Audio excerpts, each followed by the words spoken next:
ته وګوره د نرګسیانو یو کیسه ده د 15 منټو لپاره دې ځان خفه کړي نور چې دی وځي بیا خوشګپیانې قیسې قطاري دا اعجاز خان راغې د دنیا جاسوسان یې راوسته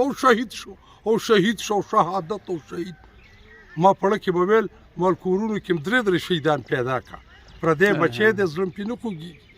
دومره شریف سړی او دا کار اوس دلته موږ ځان ننګاره کړی دی په نرګسیت کې نښتي او جی پاکستان دی او پلنکې دی او ډنګرې دی هیڅ پاکستان نه دی دا د پښتون قتلګاه ده د اعجاز خان د درانه غم په موقع دلته په تالاشا کې په امیش کلي کې د هغه په سلي وروره تا ټیک سوال کېښود پاکستان د ټیررسټو مرکز دی د دهشتګردو مرکز دی ادارې ابیاري کوي جوړوي دهشتګردي نه و او موږ په بابړه کې په 48 کې په 12 اګست خلکو قتل کړو دهشتګرد ګوره دا د پولیس خلاف خو چې کوم کیس دی که ته ملک سعد وګورې که ته صفت غیور وګورې که ته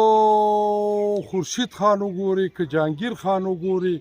که زمونږ دا نور یا اعجاز خان دي دا خو بهادر افسرانو پښتانه روغ جوړ خلک نه رشوتونه خواړه دا زمونږ په دې دواړو تاڼو د تنګي او دغه پاتې شوي په خدای باور وکړه چې موږ به ورلو کار او ټیک او خپله ډیوټي هغې ته ایمانداري حدو دا چا پرې نه خود هغه ځای کې سرنګ دی په کاټلنګ کې په پلانکي ځای کې دې ځای کې راوسته دا د ریاست ادارې جوړوي د ریاست چې کومې سکیورټي ادارې دي هغې دا جوړوي پاکستان د مونږ نه سکیورټي سټیټ دی دلته د کارخانې تصور د روزګار تصور ستا وطن پنجاب نیولې او هغې دپاره هغه دا کارونه کوي ستا اوبه نیولې ستا بجلي نیولې ستا معدنیات نیولې ستا ګیس نیولې ستا تیل نیولې پنجاب پې ساتي ګیس د ګورګورۍ نه وړي پاټک کې ورته کارخانه د پاکولو کړي ګیس دی وړي ستا اوبه پنجاب ته هسې ځي د پنجاب نه بوس په پیسو راځي ستا بجلي د دې وطن نه هسې ځي د پنجاب نه چپړې او بوټان په پیسو راځي دا غرونه یې نیولي دي دا هر څه نیولي دا کار وروره دوی کوي پښتون قوم به دې ته د پای ټکي ږدي راپاسي به او په خپله به دې خبرې ته ودرېږي چې څوک هم وژني ولې م وژني مطلب مقصد یې څه دی او دا کار به هله پای ته رسي چې موږ پښتانه د خپلو سرونو د خپلو عزتونو د تحفظ فیصله وکړو دا اعجاز خان راغې د دنیا جاسوسان یې راوسته او شهید شو شهادت او شهید ما پړه کې به ویل مال کورونو کې درې شهیدان پیدا کړه پردی بچی د زړه پې نه خوږېږي دومره شریف سړی او دا کار اوس ته وګوره د نرګسیانو یو کیسه ده د 15 منټو لپاره دې ځان خفه کړي نور چې دی وځي بیا خوشګپیانې قیسې قطاري بس بیا هیر شي غم یې په کور شي اوس یې دا پرور قیسه او دا لا بیل غم په غم پسې نو موږ پښتانه چې د څو پورې سنجیده فیصله نه ده کړې دې ته ودرېدلي نه موږ له منظور پښتین پارټي کوو په موږ پسې د دنیا کیسې راوویستې دا هندوستان څه ملګري دي او چین څه که ما څه ملګري شو زما څه په لومبۍ ورځ حساب وکړم خو ما څه څوک لا نه دي ما څه پښتون نه ودرېږي پردی ما څه کوي پولیس راله وجني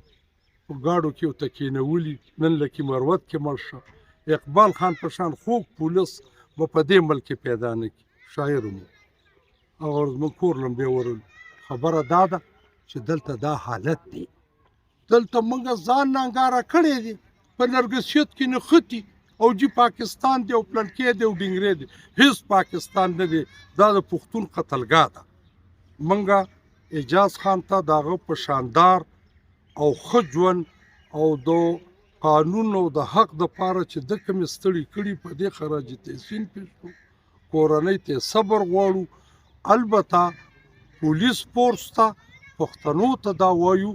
چې لاهور ښه سمدم دی ملتان ښه سمدم دی ستا وطن یې تا ته دې ځای کې مورچه کړې ده تا ته دې کې په جنګي دغه بدله کړې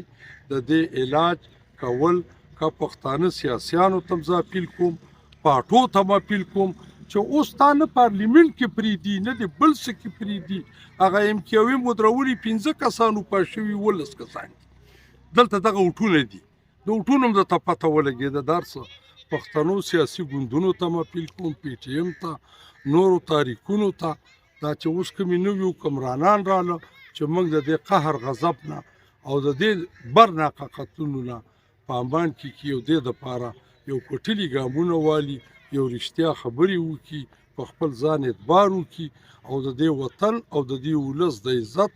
او د دوی د شرف او د دې چې کوم دی حفاظت وکړي. ستا ډېره مهرباني. کور د آباد په عزت اوسې. السلام علیکم.